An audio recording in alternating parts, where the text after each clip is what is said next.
Bang Jose apa kabar? Baik. Alhamdulillah. Bang Jose tidak mau pakai mic? Pakai mic. Ibu Yuli apa kabar? Ibu Dwi cantik ya, satu ganteng. Ya. Kita sebenarnya sudah tidak asing lagi dengan yang namanya puisi ya, Bang Jose ya. Bang Jose, istri masih satu ya? Anak 5, cucu 6. Alhamdulillah. Ada satu cucu yang dibuatkan puisi ya? Semua. Oh, baru satu saya terkesima ya. Yang di akhir puisinya Bang Jose bilang, pokoknya nanti kalau lu udah gede, lu bikin puisi. Intinya seperti itu, bener nggak Bang Jose? Iya. Berarti puisi itu mewakili hidup kita sebenarnya ya.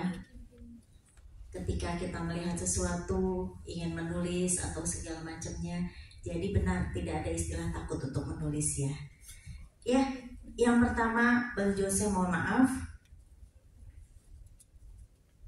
bakat dari kecil, dari dalam perut, apa dari kampung halaman ya, bisa sehebat ini ya? Ya sebetulnya dari jatuh cinta. Sama Putih ini bangku tua ya. Puisi saya yang pertama itu saya kira itu yang terbaik, yang nggak bisa lagi saya tulis. Puisinya seperti ini. Tuhanku, tutuplah matahari. Siang ini kekasihku pulang sekolah. Saya kira itu puisi saya yang terbaik. Tepuk tangannya dong. Terus hujan nggak Bang Jose? Langsung hujan nggak? Enggak ya, matahari masih ada ya. Puisi ya, alhamdulillah. Terus itu jatuh cinta sama ibu bukan? Oh belum. Masa lalu boleh dikenang, tapi tidak untuk disayang-sayang ya. Ya, jatuh cinta berarti latar belakang kita menulis itu ya, salah satunya Tuhan berikan kita hati untuk merasa, untuk kesal, untuk sedih, untuk cinta dan segala macam. Itu motivasi terbesar untuk bisa menulis. Benar Bang Jose? Iya. Iya benar. Sekali lagi tepuk tangan dong. Di sini hadir juga Ibu Yuli yang cantik, kacamatanya taruh di atas. Gaya doang Bu. Gaya. Kalau baca nanti turunin lagi ke bawah biar tidak sesuai dengan fungsinya. Iya. Dan Ibu Dwi ya, Ibu Dwi tadi sedikit sudah memberikan banyak alur cerita tentang dunia kepenulisan. Jadi saya kasih waktu sedikit buat Bu Dwi ya. Tadi waktunya sudah diisi. Sekarang saya ingin dengar dari Ibu Yuli. Boleh dong cerita sedikit latar belakangnya. Kenapa bisa cantik gitu ya? Boleh. Air wudhu. Air wudhu, alhamdulillah. Ada nggak di situ air wudhu? Enggak sih Bu. Oh enggak, iya. Ya silakan tepuk tangan untuk Bu Yuli. Oke, Assalamualaikum warahmatullahi wabarakatuh. Sebelumnya perkenalkan saya Yuliana Farina, dinas di SMP Negeri 121 Jakarta di wilayah Jakarta Utara. Sebenarnya sebelum kita masuk ke buku rencana puisi, sebelumnya saya sudah pernah menulis buat Pak Jos, karena itu saya bukan jatuh cinta tapi penyembuhan karena patah hati. Judulnya cinta juga. Judul tetap masalah hati. Guru BK ya? Guru BK. Bareng sama Bu Indah ya? Iya. Banyak guru BK ya, tepuk tangan untuk guru BK. Tapi basicnya bukan BK, basicnya pendidikan luar biasa. Jadi memang ngajar anak-anak berkebutuhan khusus. Tapi di SMP 121 saya bertugas jadi guru BK. Berkelebihan khusus. Iya, berkelebihan. Bukan khusus. kelebihan Iya. berat badan ya. Anak-anak spesial gitu. Buku pertama dan kedua itu memang dikhususkan untuk orang yang sudah tiada. Saya sempat punya calon suami, terus ternyata Tuhan berkata lain. beliau dipanggil pada saat menjalankan tugas keluar kota, saat lagi naik pesawat. Jadi pesawatnya hilang kontak, tapi alhamdulillah ketemu jasadnya. Nah itu cara penyembuhan saya dari antara gila sama sadar sama waras, jadi setengah gila. Penyembuhannya dengan nulis, dan nextnya baru buku ini gitu. Setengah gila ya benar. Sempat setengah gila itu. Mungkin itu perkenalan saya, Bu Ai. Iya, terima kasih. Saya pernah ingat dosen filsafat saya berkata, manusia yang paling jujur adalah orang gila. Ya. Tapi sampai detik ini kadang-kadang saya mengiyakan, kadang-kadang tidak. Kenapa? Kalau saya lihat orang gila yang tidak ada satu benang pun di badannya, saya bilang itu jujur. Dia tak pernah malu. Tapi kalau orang gilanya masih cakep, saya bilang kadang-kadang bener juga, kadang-kadang enggak bener juga. Saya pernah disenyumin orang gila, Bu, saya kabur. Untung orang gilanya ganteng. Kalau kumel, belum dia ketawa saya udah kabur, Bu. Ya, seperti itu. Nggak nyangka 50% nak waras, 50% tak waras ya. Cantik. Oh, berarti salah satu latar belakang bisa cantik seperti itu ya? Harus setengah gila. Harus. Jangan ditiru ya. Jangan ditiru. Iya. Itu pengalaman pribadi yang tidak tertukar. Allah pasti berikan tidak tertukar ya. Terima kasih.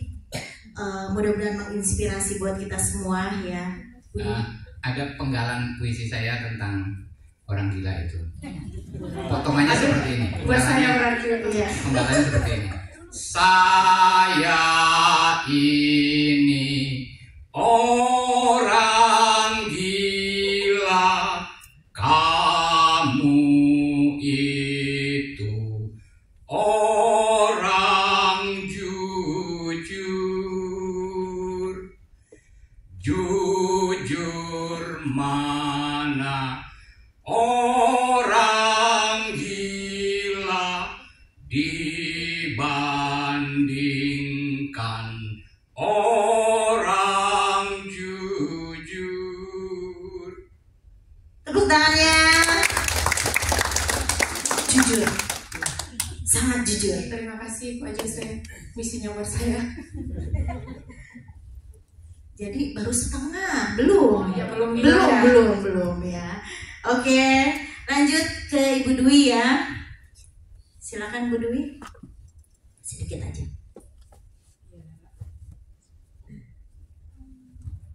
Baik, kalau tadi di awal sudah saya sampaikan, memang itu cikal bakal menulis saya. Bukan seperti adik-adik kita yang sekarang masih seragamnya SMP, Bu. Saya itu umur 48 itu dalam keadaan terpaksa karena ketua MGMP saya mengatakan wajib dan harus menyetorkan satu naskah. Jadi mau tidak mau saya menulis. Tapi karena saat itu Bu Putri mengatakan tidak ada tulisan yang gagal, tidak ada cerpen atau puisi yang jelek, nanti hanya bermain rasa Bu Dwi yang ada. Oleh karena itu, akhirnya saya berpikir juga, iya saya aja kalau baca puisi orang, cerpen orang aja senang gitu. Akhirnya saya motivasi diri saya sendiri. Kemudian setelah buku yang pertama itu muncul, yang berjudul Guru Itu Cantik, dan saya kebetulan dipilih sebagai covernya puisi saya, akhirnya rasa percaya diri itu memang muncul begitu ya. Oh berarti benar ya yang awalnya begitu, saya mikir oh berarti benar ya yang dikatakan Putri bahwa tidak ada tuh puisi yang jelek, karena nanti bermainnya dirasa gitu orang yang baca. Kita mengatakan puisi kita sederhana, belum tentu kata orang. Kita mengatakan puisi kita bagus, belum tentu kata orang. Tapi kita harus berani menulis.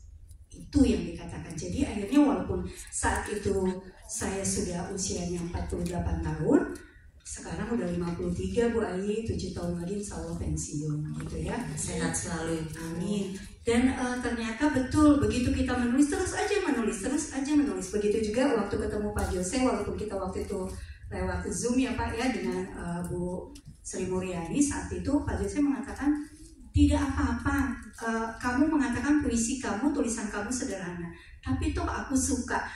Itu puisi Donat yang dibacakan oleh Pak Jose saat itu betul-betul akhirnya saya bilang, aduh sekelas Pak Jose aja kok mau ya membacakan puisi saya. Itu menambah ini lagi Pak, energi saya lagi. Jadi akhirnya saya menulis, alhamdulillah sampai hari ini saya punya 18 buku yang sudah diterbitkan. Satu dalam proses edit, yang 2 itu karya pribadi Bapak Ibu, yang selebihnya yang 16 itu adalah buku campuran, antologi bersama teman-teman, bersama anak-anak gitu ya. Genrenya masih tetap di puisi, kemudian di cerpen, pantun sudah 2, yang satu alhamdulillah pantun nasihat itu masuk rekor muri karena sebagai penulis pantun terbanyak. Karena yang menulis itu guru-guru ASEAN, tidak hanya di Indonesia saja. Dan saya itu setiap kegiatan menulis, herannya itu punya nuansa sendiri gitu ya. Kebahagiaan sendiri begitu karya saya selesai. Terlepas itu nanti dinilai baik atau tidak, begitu Bapak Ibu. Jadi begitu tulisan saya selesai, pasti orang pertama yang saya sodorkan adalah anak saya. Kenapa? Karena kalau suami saya, entah kalau laki-laki mungkin malas ya Pak komennya, selalu bilangnya bagus gitu. Tapi kalau anak saya lebih kritis, jadi saya lebih percaya sama anak saya Pak gitu dibandingkan suami saya ya untuk karya begitu. Jadi kalau anak saya, Bu kayaknya ibu terlalu berpanjang-panjang deh Bu di cerpen ini gitu. Bu kenapa sih nggak langsung aja ini? Jadi anak saya 3 itu justru sebagai filternya, karena kalau suami sekali lagi setiap saya sodorkan, Pak baca deh Pak, puisi Bu udah jadi, Pak ibu nulis pantun, Pak ibu nulis, ya bagus. Kadang-kadang itu Bu nggak dilihat, jadi HP-nya yang dipegang, saya sodorkan dia katakan bagus, jadi saya bilang saya tidak akan percaya padamu kalau untuk masalah ini, saya bilang. Jadi tapi mereka tetap memotivasi saya sampai hari ini pun. Tadi kebetulan suami saya tidak bisa antar, tapi dia bilang ya bersenang-senanglah kamu dengan kegiatan kamu hari ini, kamu bertemu dengan orang-orang hebat. Jadi ya saya sekali lagi walaupun usia saya bertambah, alhamdulillah juga buku saya bertambah Pak Jose, walaupun sekali lagi saya kadang-kadang begitu merasanya sederhana. Sampai waktu itu kepala sekolah bilang, kamu bilang tulisan kamu sederhana, tuh buktinya masuk rekor muri, tuh kamu bilang kamu tulisannya sederhana tapi masuk pantun Indonesia yang sudah di filter oleh Asrizal Nur, salah satu sastrawan besar juga di kita. Jadi akhirnya Bapak Ibu sekali lagi memang mungkin saya harus menularkan kata-kata itu terus ke anak-anak didik saya di sekolah. Ayo nak, nggak mungkin, kamu nggak malu ibu aja muda tua ini, ibu saya nggak, dulu ibu juga seperti itu, terus menulis, dan alhamdulillah itu dibuktikan juga oleh anak-anak saya yang mau mengikuti literasi, entah itu untuk lomba, entah itu untuk menulis, entah itu literasi di sekolah kami. Mungkin di sekolah Bapak Ibu juga literasinya berbeda, di saya alhamdulillah literasi juga berjalan sesuai dengan kondisi di sekolah saya. Jadi sekali lagi, kesempatan menulis itu tidak selalu datang kepada kita. Cerita sedikit Pak Yon ya, saat kemarin sempat menjadi kesiswaan, memang jadwal saya itu padat, mengurus anak-anak yang luar biasa gitu ya. Anak-anak SMP itu memang perubahannya ya macam-macam lah, banyak sekali action yang pengen diperhatikan, yang pengen macam-macam begitu ya. Sehingga betul Pak Yon, mungkin belakangan ini saya agak jarang menulis ya untuk di komunitas atau rumah imaji. Tapi begitu masa itu sudah lewat, artinya kesibukan saya sudah berkurang. Walaupun tetap ya mengajar 36 jam itu luar biasa Bapak Ibu ya. Walas juga home visitnya untuk anak-anak luar biasa. Tapi sekali lagi, jika niat saja tidak kita laksanakan, kita tidak akan pernah menjadi punya karya Bapak Ibu. Saya udah niat Bu, sampai saya bilang kalau cuma selesai niat, nah kamu nggak akan pernah punya karya. Tapi niat itu direalisasikan, itu baru akan terwujud sebuah buku. Dan satu waktu kemarin materi kita cerpen Bapak Ibu, dan cerpen saya itu biasanya dulu ya ngajarnya itu selalu menggunakan cerpen orang lain Bapak Ibu. Sekarang saya sudah berani menyampaikan cerpen-cerpen saya di kelas ini Mang Ujang, di kelas ini dia yang berbeda, di cerpen ini Cinderella atau segala macam. Begitu mereka baca, ini Dwi Irawati yang mana ya Bu? Kamu kenal Dwi Irawatinya yang mana? Ibu. Terus masih meragukan, enggak sih Bu, cuma meyakinkan saja. Jadi malah kemarin PTK saya yang insya Allah mudah-mudahan tahun ini SK-nya turun Pak Yon ya, itu juga cerpen. Jadi anak-anak kalau hanya menulis cerpen itu kadang-kadang berat, yang tidak terbiasa menulis itu stuck Pak, nggak bisa. Dia bilang, Bu baru paragraf doang mentok Bu. Tapi saya berikan metode baru, yaitu dengan melihat film pendek ya, yang nantinya akan diubah menjadi sebuah cerpen, dan itu rupanya cukup menarik. Saya tahun sebelumnya sudah saya lihat kok kayaknya cerpennya bagus-bagus dibandingkan anak disuruh menulis cerpen. Setelah identifikasi, setelah struktur dan kaidah kebahasan, menulis cerpen, dan hasilnya kurang maksimal. Tapi begitu anak saya ajak untuk menyaksikan film pendek, kemudian mereka mengubahnya menjadi bentuk cerpen, ternyata hasilnya luar biasa Bapak Ibu, dan itu saya puas. Akhirnya tahun berikutnya saya bilang tuh sama kolaborator saya, Win, aku pengen DPTK aku yang ini, pengen cerpen. Ya sudah Dok, kamu kan emang biasa menulis cerpen, ayo cepetan. Nanti aku keburu pensiun, nggak bisa aku tanda tangan PT kamu, katanya gitu kan. Ya Bu Win, sebelum Bu Win pensiun, insya Allah Dwi udah bisa menyelesaikan PTK. Alhamdulillah kemarin PTK-nya diterima. Jadi sekali lagi pesannya khususnya untuk adik-adik ya, untuk anak-anak ibu ya, jangan berhenti hanya kata niat ya Nak ya. Sayang waktu kita, sayang waktu kita. Yang kamu lihat, yang kamu rasakan, yang kamu dengar, yang kamu inginkan itu bisa kalian tuangkan. Saya begitu Pak, kangen sama anak saya yang dua, kebetulan kuliahnya tidak di sini, jadi kadang-kadang ada rasa rindu yang tidak bisa ke Surabaya kan lumayan Pak, nggak mungkin 200.000. Jadi kangennya itu betul seperti yang tadi Bu Yola, saya salurkan lewat puisi saya. Kadang lagi ngetiknya nangis, tapi begitu jadi puisinya saya puas. Oh ya, begitu saya kirimkan kata si kakak, ini puisi buat aku Bu, sebetulnya bukan buat kamu Kak, tapi ibu menulisnya saat ibu kangen sama kamu. Begitu anak saya yang kedua ini, pokoknya ada cerita dari keseharian ada Ibu ya. Dari ocehan tetangga, dia sedang seperti Ibu Indah juga ya. Jadi pengalaman pribadi aja bisa kita jadikan tulisan sayang ya. Kita lagi kesel sama pacar kita, jadi tulisan. Kita lagi bahagia banget, apalagi kalau kita lagi bahagia, puisinya akan berbentuk bahagia. Kita lagi sedih, ternyata sedih. Dan saya juga pernah kehilangan anak didik saya Pak, karena meninggal, yang sempat saya sampaikan kepada Pak Yoyon. Itu anak berbakat banget, baik banget, soleh banget itu anak ya. Tiba-tiba dia memang harus pergi meninggalkan kami ya. Jadi terciptalah cerpen yang berjudul Rizky yang Pergi. Begitu itu ditayangkan, teman-teman di sekolah kebetulan kenal, mereka juga ikut nangis baca itu. Ya Allah Bu Dwi, Rizky betul-betul udah pergi ya. Ya Bu. Jadi ternyata apa yang kita rasakan, apa yang kita pikirkan, apa yang kita inginkan, yang kita dengar, kita lihat perjalanan kita Bapak Ibu sampai sini bisa tiba-tiba jadi puisi, bisa jadi cerpen. Tapi tentu aja cerpen saya belum sebagus Jose, belum sebagus karya-karya yang lain, tapi tetap niat saya satu. Saya berusaha menuliskan apa yang ingin saya tuliskan. Supaya apa? Supaya tidak berhenti diingatan. Kalau diingatan udah 53 sudah banyak yang lupa. Tapi kalau saat itu saya tulis, akhirnya saya tahu kapan saya lagi marah, kapan saya lagi bahagia, kapan ya ternyata peristiwa itu sudah 2 tahun yang lalu, dan sebagainya dan sebagainya. Mohon maaf walaupun tadi Bu Ayi mengatakan waktu saya sedikit, ternyata biasa nih kalau ibu-ibu udah ngomong ternyata banyak juga. Jadi mohon maaf ya Bapak Ibu ya, memaafkan ya Bapak Ibu ya. Demikian aja Pak Damas, Pak Jose, mohon maaf nih. Assalamualaikum warahmatullahi wabarakatuh. Iya, saya belum menyapa Ibu Umi ya. Terima kasih di balik layar ya, sudah membantu akses kerja kita semua di sini ya. Sukses selalu, sehat selalu ya Bu ya. Terima kasih. Mau di sini gantiin saya? Oke. Iya benar ya, ibu-ibu 53 tahun ya.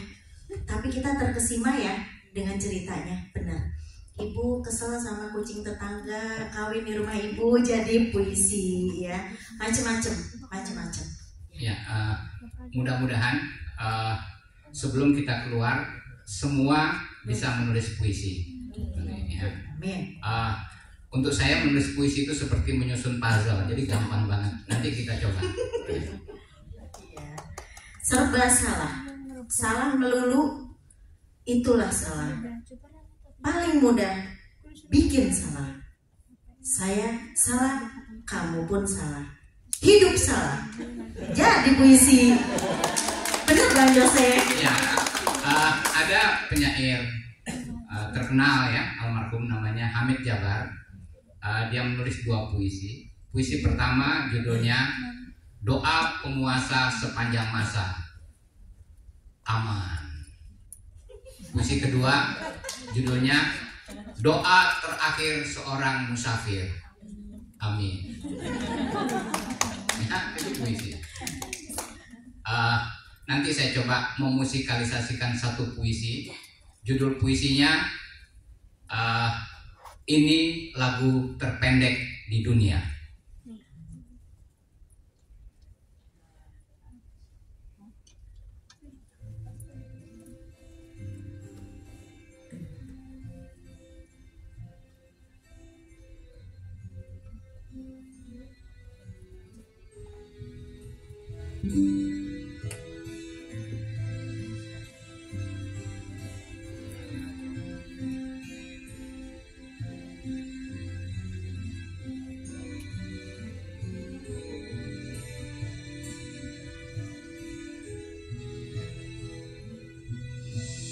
Kalau ini lagu terpendek dulu Mbak. Itu puisi, ini musikalisasi puisi untuk Biarin. Tapi sekarang atau Biarin dulu ya. Saya bawakan puisi Biarin, kemudian lagu terpendek di dunia. Ya, kita ulang lagi Mbak. Dikeraskan sedikit. Biarin.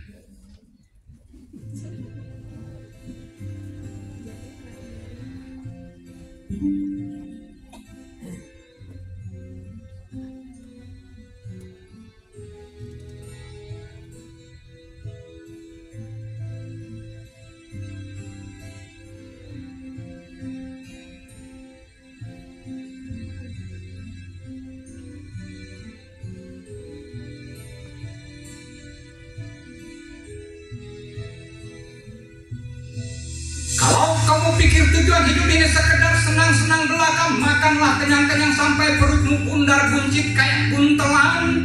Lantas masa bodoh kalau besok air bah datang melanda negerimu.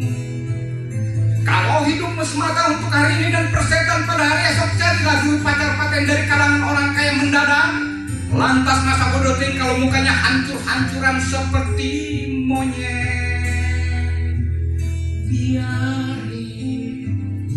Biarin,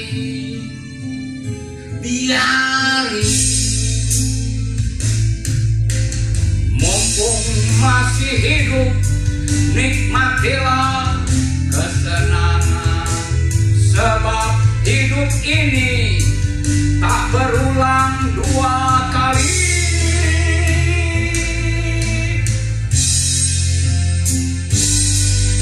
Kalau pacarmu jelek, lantas orang-orang semua pada ngeledek kamu, tutuplah kupingmu meniru anjing menggonggong, kafilah tetap jalan. Percayalah pacar yang jelek bisa melatih dirimu menjadi sabar. Ada juga cara aneh yang bisa membantu. Kalau muka pacarmu jelek, carilah gambar bintang film lalu pasang itu di atas muka pacarmu. Pada waktu kamu main cinta nanti merem deh, pasti dikiranya asik.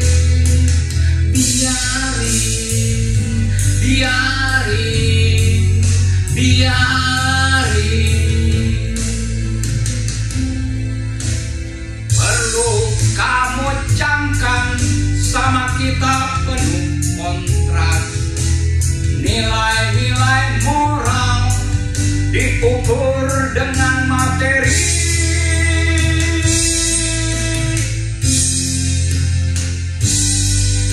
Tapi kalau kamu merasa hidup ini terlalu berat dan kamu putus asa, sudah pasti kamu bakal masuk dalam cengkraman kuku paduka iblis. Orang-orang yang putus asa itu makin bertambah saja. Gambaran ini bisa saja terjadi kapan saja dalam negeri tercinta, di mana pencuri ayam masuk penjara tapi koruptor bisa leluasa.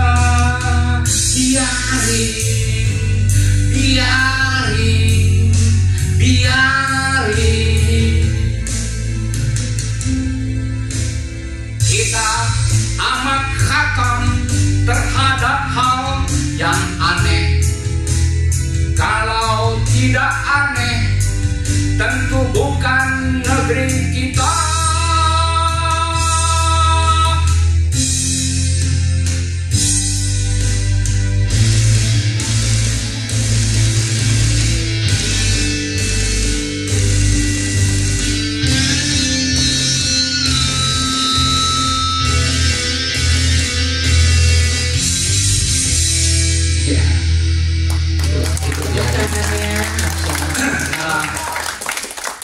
Puisi kedua, ini lagu terpendek di dunia.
Jose minum ya, minum. Takut keselak. Ya, apa saja bisa jadi puisi. Ya, kalau orang zaman dulu ya menyembuhkan orang sakit, kemudian untuk keselamatan, mantra-mantra itu semua puisi. Doa yang kita ucapkan kalau ditulis itu puisi. Harapan-harapan kita itu puisi. Jadi puisi itu bukan sesuatu yang asing ya dalam hidup kita. Puisi itu dekat sekali sebetulnya dalam hidup dan kehidupan kita kalau kita mau menuliskannya. Nanti sebelum pulang kita coba mempraktekannya. Dalam 5 menit semua bisa nulis puisi. Berdoa dalam hati dimulai. Selesai. Aduh seru. Saya tadi mau ikut joget ayo. Tapi biarin melulu. Oke, biarin ya. Artinya kita harus abai dengan keadaan yang membuat rusak mental kita. Benar gak sih? Iya. Tapi apa boleh buat ya, nasib kita lahirnya di Indonesia, enggak di Palestina.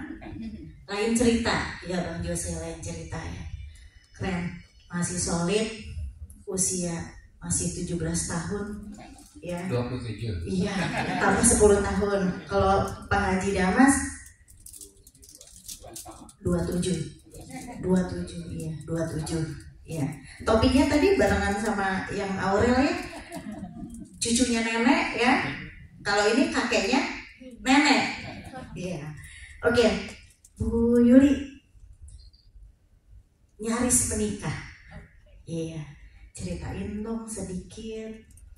Kenapa bisa main-main di pesawat dia gitu ya? Nyarisnya ya. Iya. Nyarisnya. Untuk ceritanya sebenarnya kita udah ada planning 2019 awal untuk menikah. Sedangkan di 29 Oktober 2018 tiba-tiba ada dinas luar ke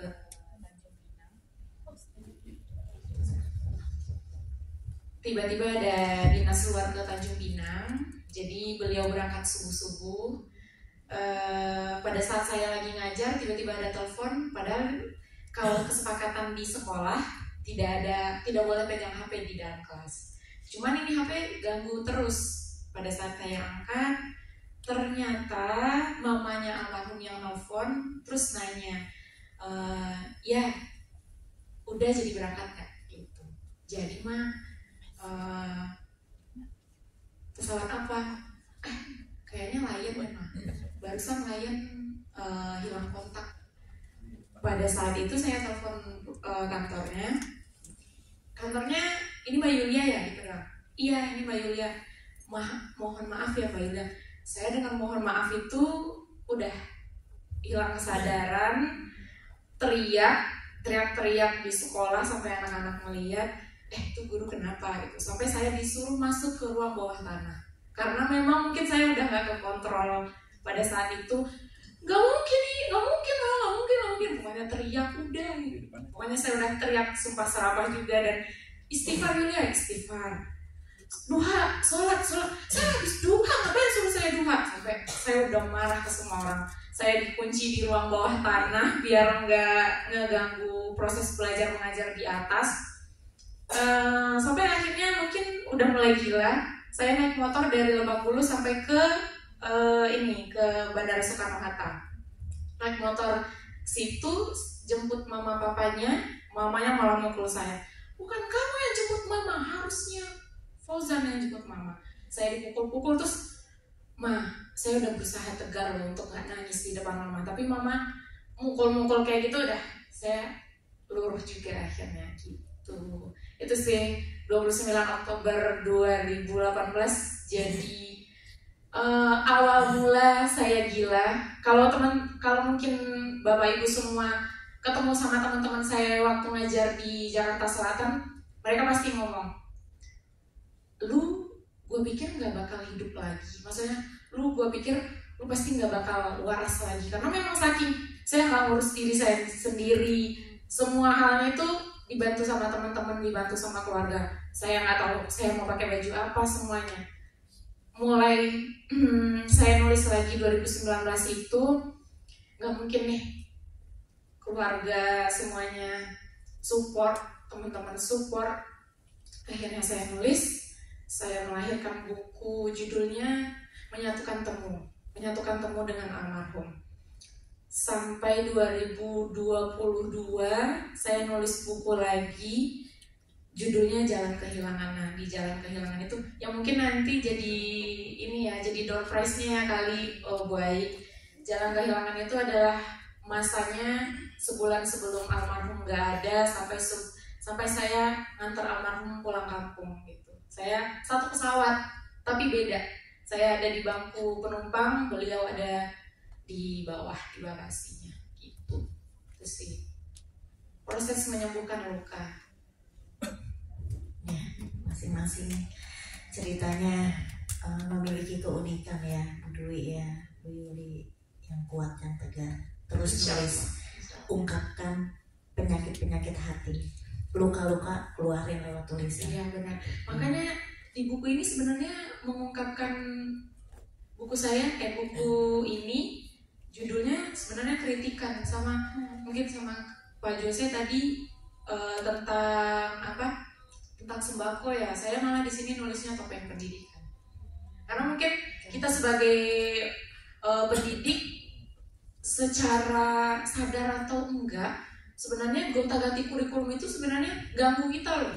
Ganggu proses pendidikan, ganggu kita mengajar, ganggu juga anak-anak. Nah, saya nulis itu di sini kayak ini kalau misalnya diungkapkan ke media mungkin dalam tanda kutip saya bisa ditarik nih ke dinas kenapa-napa gitu. Ya udah mungkin lewat puisi lebih bisa berargumen. Iya. Itu sih. Ya. Lewat puisi orang banyak nggak ngerti anaknya. Kalau kita bikin SW jalan-jalan orang tahu tuh kita kesana ya Bang Jose. Tapi kalau kita bikin puisi jalan-jalan, padahal tujuan kita akhirat misalnya. Jadi serunya gini Bu, sedikit saja Ibu Yuli dan Bu Dwi. Ketika saya membuat SW, semua orang menanti. Teman-teman si Ai kenapa tuh? Si Ai kenapa tuh? Karena nggak pada ngerti. Seru. Akhirnya ide saya, ketika saya melihat sesuatu, merasakan sesuatu, memikirkan sesuatu, saya screenshot. Dan itu insya Allah akan menjadi antologi puisi. Ya. Jadi yang serunya banyak orang tua request, Bu Ai bikinin dong Bu Ai di SW-nya puisi, anak saya dibully, Bu Ai tolong dong suami saya selingkuh, Bu Ai macem-macem Bang Jose. Saya bilang waduh jadi seru juga nih. Lah saya nggak bisa bikin puisi suami selingkuh kalau suami saya nggak selingkuh, kan suami ibu begitu. Tapi ada hal-hal yang saya ambil positifnya. Lewat tulisan saya bisa mewakili jiwa-jiwa mereka seperti itu ya. Yakin nih keluar dari sini punya tulisan? Yakin? Yakin? Kita praktekkan. Langsung silakan Bang Jose. Siapkan itu alat tulis dan ininya pensilnya masing-masing semua. Sekarang kita menulis puisi. Mudah-mudahan dalam 5 menit semua bisa menghasilkan satu puisi. Tadi saya katakan bahwa kita menulis puisi itu untuk saya seperti menyusun puzzle gitu ya. Kita akan coba di HP boleh? Boleh. Boleh. Di HP Silakan. boleh. Kalau Iya. tidak bawa kertas, Iya, di HP pakai boleh. HP boleh. Caranya begini. Saya akan menyodorkan mikrofon kepada siapa saja. Yang saya sodorkan mikrofon harus mengucapkan satu kata, sesukanya, bebas. Di dalam prakteknya nanti tidak boleh bekerja sama, semua sendiri-sendiri, ya, karena karya puisi itu adalah karya personal. Saya akan datang kepada seseorang, kemudian dia harus mengucapkan satu kata. Enggak, kita nggak usah ikutan. Ikutan semua. Pantai. Oke, kita tulis pantai. Pantai. Tanah air. Satu, Pak. Oh, gunung. Gunung. Kita sudah punya 2 kata. Laut. Tembok. Tembok. Indah. Indah. Berlayar. Berlayar. Banyak. Banyak. Terikat. Terikat. Terikat. Nahkoda. Nakoda. Langit. Langit. Sudah berapa kata tuh kita punya? Coba dihitung. Oke, kita tambah dulu ya. Indah. Indah. Sudah. Air. Air. Teduh. Teduh. Manusia. Manusia. Senang. Senang. Hujan. Hujan. Bersyukur. Bersyukur. Sudah berapa kira-kira?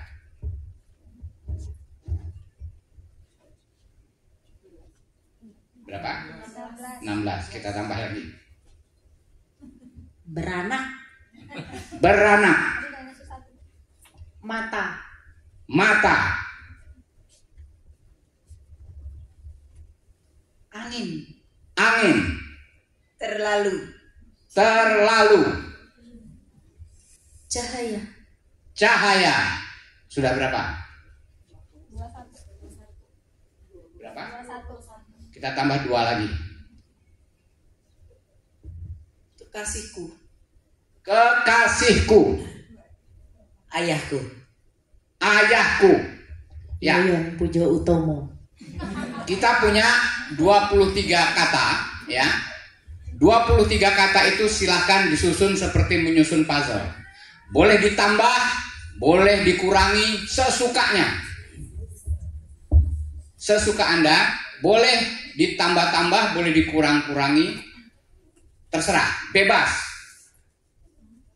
23 kata itu kita susun seperti menyusun, kita bikin puisi seperti kita menyusun puzzle. Dari sekarang mulai.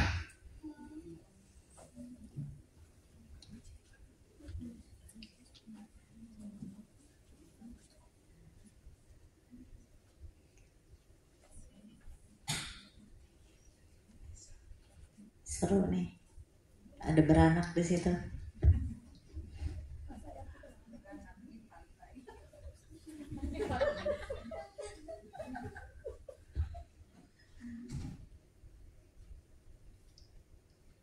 Jangan kerjasama sendiri-sendiri.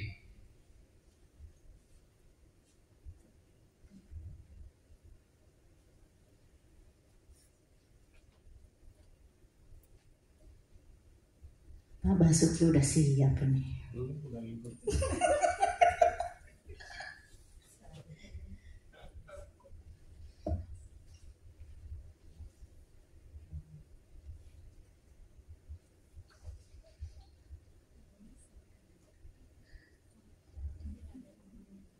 Ada yang sudah selesai?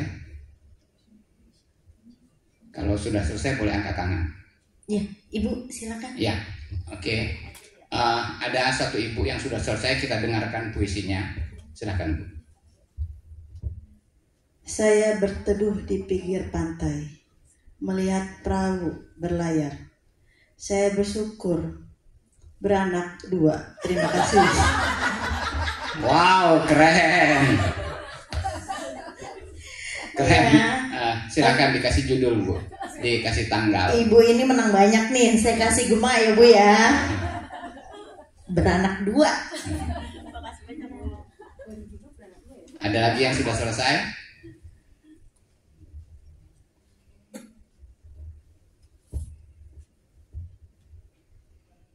Ya, kita dengarkan puisi berikutnya.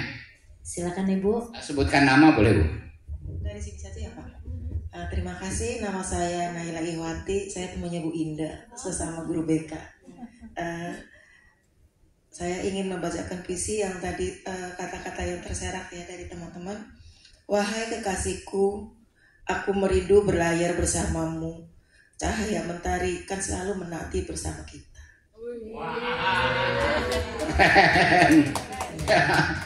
Oke, Ibu, satu buku untuk Ya. Ibu. Ada lagi yang sudah?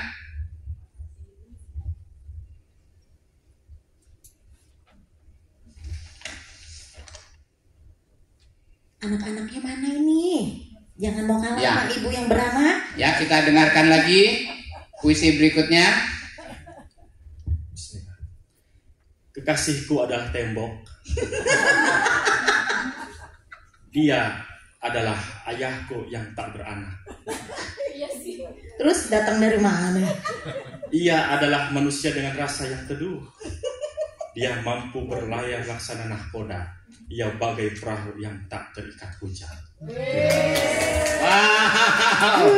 Ya, kita lihat apa tidak terduga itunya diksi ya dari puisi itu ya. Pakar ini Bang. Sebetulnya semua puisi itu udah ada di dalam diri Bapak Ibu, adik-adik semua ya. Ini sebetulnya yang saya berikan ini jembatan saja ya. Bang Jose izin. Pak, bapaknya tembok, ibunya lantai. Iya. Ya, masih ada lagi? Ya, ada 3 ya. Oke. Pantai dan gunung yang indah. Di sana aku menemukan langit, air menyatu. Seperti itulah aku dan kekasihku. Hah, SMP. Berlayar bersama nakoda. Hujan berada di mata. Ayahku tidak menyetujuinya. Cahaya mentari kan selalu membara di hatiku. Bagus, ayahnya bukan tembok lagi. Wow. Ya, siapa menduga Iya. mampu menuliskan diksi yang seperti itu ya. Bagus, puisinya bagus ya, disimpan ya. Siswa. Wahai ayahku sang Wahai ayahku sang cahaya langit, terlalu angin hujan mengairi gunung yang terjal. Teduh langit yang menyenangi manusia terikat tembok indah di ujung pantai. Ya, silakan. Ayah melulu ya. Ibu tadi beranak 2 ya. Sepoi-sepoi angin di pantai bersama kekasihku dan ayahku. Memandang langit, ada gunung, laut, dan cahaya. Banyak kenangan terikat dalam satu nahkoda. Ya. Oke, bagus. Tepuk tangan. Diberi judul ya, tolong diberi judul dan diberi tanggal. Silakan nanti disimpan karena itu karya personal dari Anda semua. Kalau ini dikumpulkan bisa jadi satu buku nih Bu. Hari ini ya? Iya. Kirim, ada lagi yang sudah? Kirim nanti langsung ke Pak Yoyon ya. Ya, nanti kita jadikan. Dimuatkan dulu di grup ya puisi-puisinya. Ya, kita dengarkan lagi.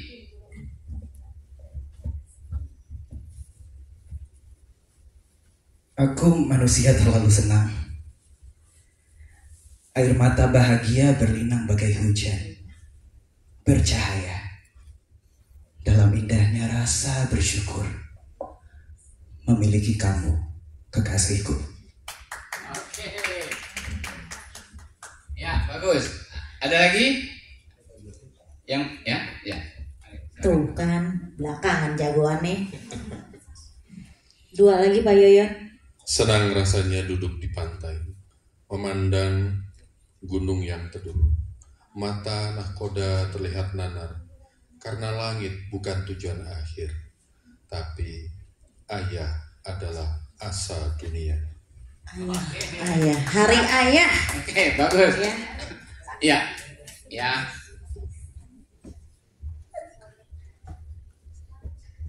Tadi siapa aja?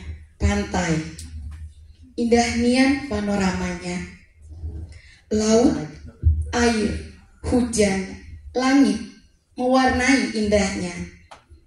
Tampak perahu berlayar. Nakodanya adalah kekasih hatiku yang sekian purnama tidak bertemu. Keren. Bang Toyib ya Bu ya?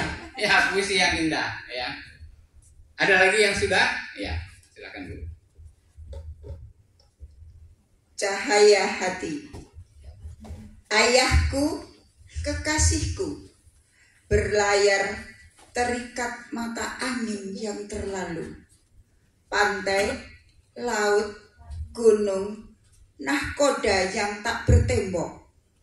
Aku bersyukur idolaku, kekasihku adalah ayahku. Ya, oke, bagus. Ada lagi? Sudah ya. Nah, salah satu metode saya memberikan pelatihan menulis puisi itu bagaimana menulis puisi seperti orang menyusun puzzle gitu ya. Jadi menulis itu bersenang-senang. Ya, jangan takut ya Bang Jose ya. Dikasih mixer. Ya, nggak apa-apa. Oke. Sesi tanya jawab. Apakah akan saya buka? Masih ada yang mau bertanya? Ya, silakan. 1 laki-laki dan 1 perempuan, biar adil. Oke, silakan.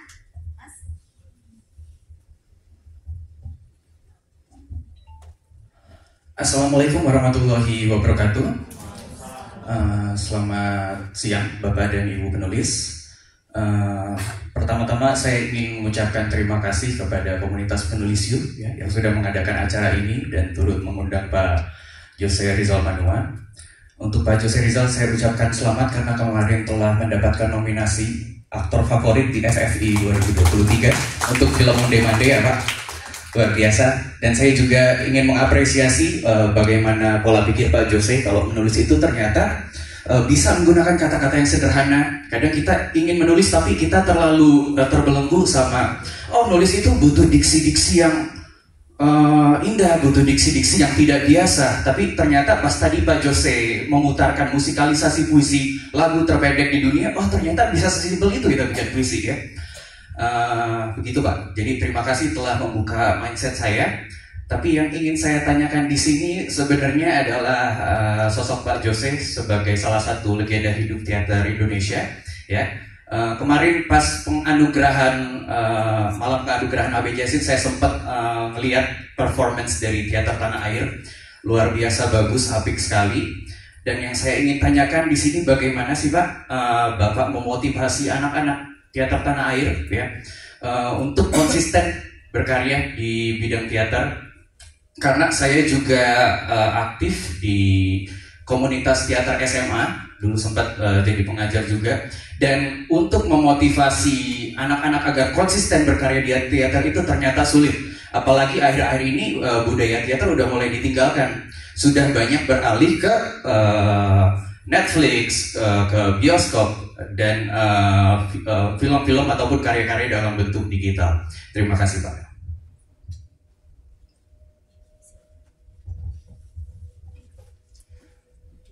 Ya, saya melatih anak-anak ya. Mereka bikin pertunjukan dan beberapa kali menjadi juara dunia teaternya ya, pementasannya.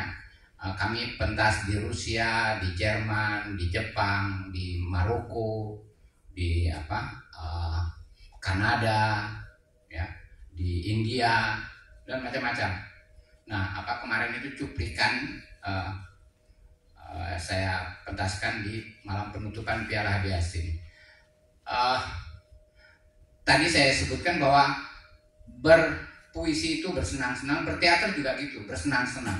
Jadi yang tidak boleh dilakukan oleh seorang pelatih atau seorang sutradara atau seorang instruktur adalah mengintervensi anak-anak. Jadi latihan yang salah itu kalau menyuruh anak-anak begini atau begitu. Nah itu seringkali banyak sekali kesalahan-kesalahan yang terjadi. Saya lihat di teater anak-anak di Jakarta ya. Di Jakarta itu ada 50 lebih grup teater, tetapi kesalahan dari pelatihnya. Mereka mengintervensi anak-anak ya, menyuruh anak-anak begini begitu, sehingga ketika dipertunjukkan anak-anak melakukan apa yang disuruh. Ya, di pentas itu kita melihat anak-anak mengekspresikan, anak-anak mempresentasikan apa yang disuruh. Nah, itu kesalahan yang banyak terjadi di grup. Sebetulnya seharusnya kita menggali potensi yang tersimpan di dalam diri anak-anak, membongkar kekayaan yang tersimpan di dalam diri itu. Itu yang penting. Jadi kesalahan yang banyak itu mereka tidak punya metode untuk membuat anak-anak itu riang, membuat anak-anak itu gembira, mengekspresikan diri. Kalau metodenya ada, anak-anak itu akan rindu latihan lagi. Bahkan di teater Tanah Air itu mereka lebih suka main teater daripada main film atau main sinetron untuk anak-anak, karena metodenya menyenangkan untuk mereka. Kita coba salah satu metode latihan saya. Ada siswa di sini SD, SMP atau SMA, boleh ke depan, boleh 3 orang atau 5 orang, kita coba. Ya coba 3 atau 5 orang siswa SD, SMP. Ya, di situ dari situ. Ayo kita coba metode latihan yang bagaimana dari sana semua, dari sana. Ya, konsepnya itu berteater itu bersenang-senang, konsepnya itu. Oke, ini ada 6 ya. Ya, kita coba. Ya, sekarang Anda dari situ jalan ke ujung sini, balik ke situ, coba. Oke, jalan. Ya, jalan aja, jalan sampai situ, balik ke sana, balik lagi. Kita lihat ya. Nah, ini salah satu metode saya, balik lagi, coba kembali.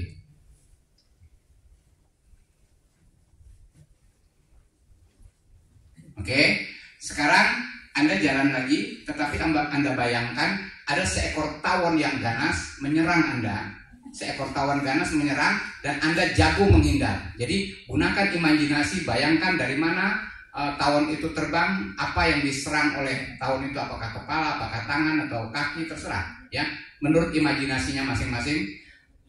Gerak atau Anda jalan itu yang Anda ekspresikan adalah menghindar dari serangan seekor tawon. Mulai.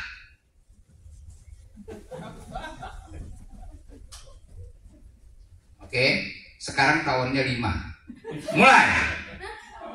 5 tawonnya, mulai. Menghindar dari 5 tawon. Sekarang tawonnya 50. Mulai. 50 tawonnya. Sekarang tawonnya 500. Mulai. Sekarang Anda yang jadi tawonnya. Coba. Seperti apa tadi tawonnya menyerang? Mulai. Anda jadi tawon yang menyerang. Mulai. Terus semua ayo bergerak. Bayangkan bagaimana tawon itu menyerang tadi. Oke, sekarang sekali lagi. Ayo, ekspresikan tawon tadi menyerang. Kayak apa dia nyerangnya? Mulai. Bergerak ke sana. Tawon menyerang. Mulai. Terserah sendiri-sendiri. Ayo jadi tawon yang menyerang. Jangan berpikir, lakukan saja. Mulai. Terserah menurut kalian. Tawonnya mau buka Google. Oke. Sekarang cari pasangan berdua-berdua. Ya, cari pasangan berdua-berdua. Ya, coba udah dapat dua-dua. Jalan dari sini ke sana, balik ke situ ya. Ekspresikan 2 orang yang saling memuji. Kamu memuji dia, kamu memuji dia. Mulai. Yang keras, ngomongnya keras. Terus semua sendiri-sendiri, ayo dengan pasangannya jalan. Terus balik. Jangan berhenti terus. Terus aja terus. Lewat, terus jalan. Ayo.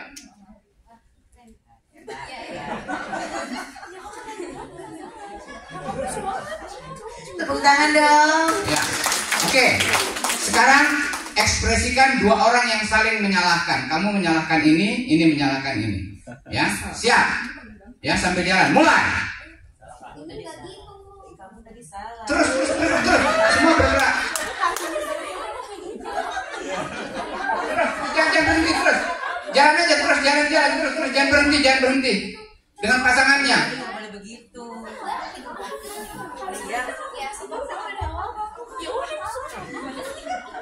Oke, jangan berhenti. Begitu sampai balik aja ya. Oke. Sekarang ekspresikan 2 orang yang saling menertawakan. Kamu bayangkan teman kamu si A, jempol kakinya gede sebelah atau kupingnya gede sebelah, terserah. Pokoknya 2 orang yang saling menertawakan. Mulai.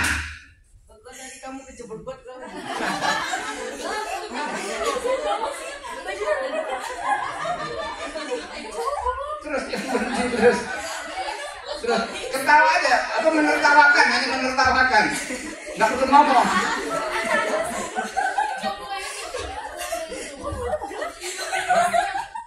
Oke, sekarang kamu jalan, ya.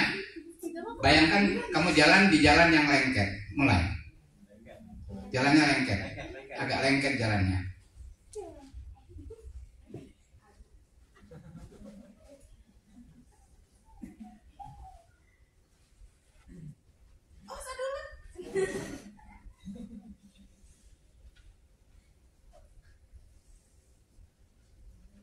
Ya, oke, tepuk tangan.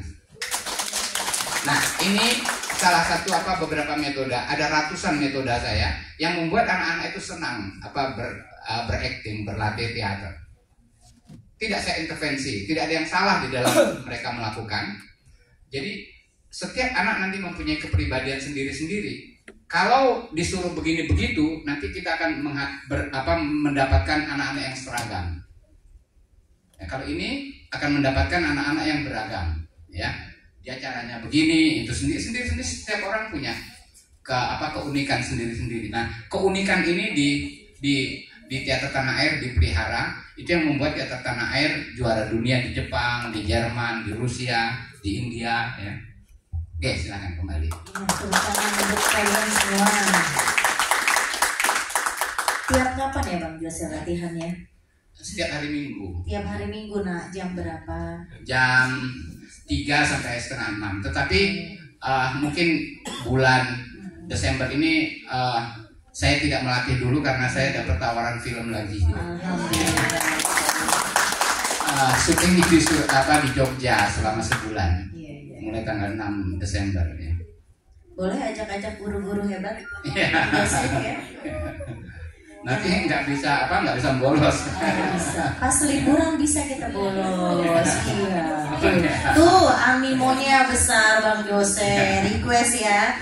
Film dari guru-guru hebat ya. Oke. Seru ya tadi ya. Tawonnya satu, kamu yang jadi tawon, lengket ya. Ya hebat ya. Ya. Tidak terasa kita sudah di penghujung acara. Terima kasih semuanya yang sudah hadir di sini, terutama narasumber-narasumber yang sudah menyempatkan diri. Alhamdulillah Pak Haji Damas nggak nyasar lagi, nggak kayak waktu ke-96 ya Pak ya. Di Daan Mogot muter-muter berapa jam Pak? 2 jam, 3 jam. 2 jam coba, Masya Allah ya. Tapi lillah nanti di akhir akan ada cerita yang menarik ya. Oke, Bang Jose terima kasih ilmunya ya, Ibu Ira, Bu Yuli, Ibu Indah, semuanya, Pak Basuki, semuanya, Bu Rumi terima kasih ya, Ibu Dirijen kita hari ini, Bu Tini, terima kasih semuanya, teman-teman hebat, anak-anak hebat. Mudah-mudahan di lain waktu kita bisa membuat lagi acara yang lebih seru ya, dengan siapa tahu yang duduk di sininya anak-anak hebat. Tepuk tangan dong untuk anak-anak hebat ya. Seperti itu. Ya, lebih kurangnya saya Ibu Ai Qurani mohon maaf jika selama proses kita dari jam 9 sampai pukul 12 ada menyinggung perasaan atau ada banyak salah kata, dan Ibu Rumi juga ya. Kami mohon maaf, kami undur diri. Mudah-mudahan sampai bertemu lagi, tidak sampai 5 tahun ke depan ya. Mudah-mudahan presiden baru, orang-orang baru juga ya, generasi penerus kita. Terima kasih. Wassalamualaikum warahmatullahi wabarakatuh.